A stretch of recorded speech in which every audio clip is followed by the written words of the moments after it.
Hello everybody, it's Colin Ellis here. Thank you for joining me for another culture briefing. It's Wednesday the 9th of November 2022. I'm sat freezing cold outside a cafe in the northern quarter in Manchester. So I'm just going to do this relatively quickly before I turn into a block of ice. Before I do this, thank you Dishal for your message. Yeah, I get loads of weird looks from recording these live on the street, like loads of weird looks. There's a sandwich shop on the corner here and people are like, what's that guy doing? Setting his camera up to record himself. Feels self-indulgent. There you go.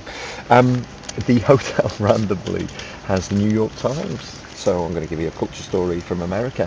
There was also a story in the UK press today about a government minister who's been forced to resign. I'll come back to that in a second. Surrounding some workplace bullying accusations.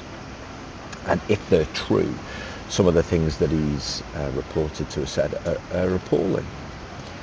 And no human being should ever be threatened in the workplace. No human being. And there are still some people out there making some old-fashioned excuses. Well, sometimes you just have to tell people what to do. It's only right the alarms would go off and that kind of behaviour happens.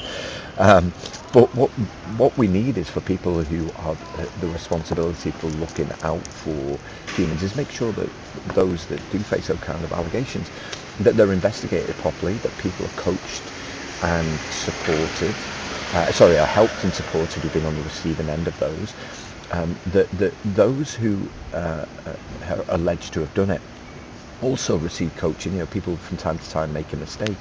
However, if they're serious allegations, those people, they unfortunately have to lose their jobs. It's not unfortunate because they chose to treat people like that, but they do, because you really have to send a message about what's appropriate and what's not in the workplace. And so this government minister was forced to resign. Well, really, if he's treating another human being in the way that he's alleged to have done, then he should have just resigned and apologised unreservedly. Anyway, story in today's paper.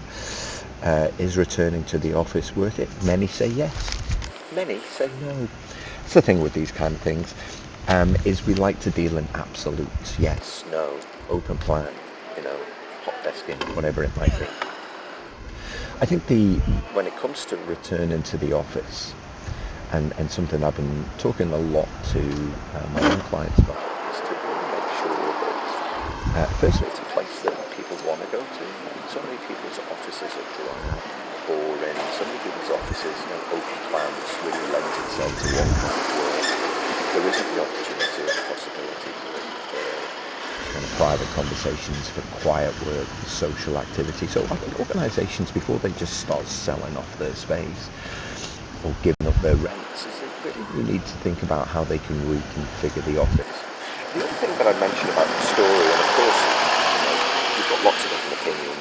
One person said, the feeling of being in a room again with people is amazing. You can see people's body language, you can hash things out. And I think that's true. And I think that's fair comment, is when there are things that you can do face to face that can only be done face to face if you want to get, I guess, the maximum outcomes that you're looking for. But there are some things that don't need to be done in the office. There are things that can be done, in quiet spaces, be it co-working spaces or working from home. And so I think, the thinking around where work takes place needs to evolve. And so that you're not dealing in absolutes. Now, I've been talking about the fact that hybrid work is an experiment. It is. We've never done anything like this before.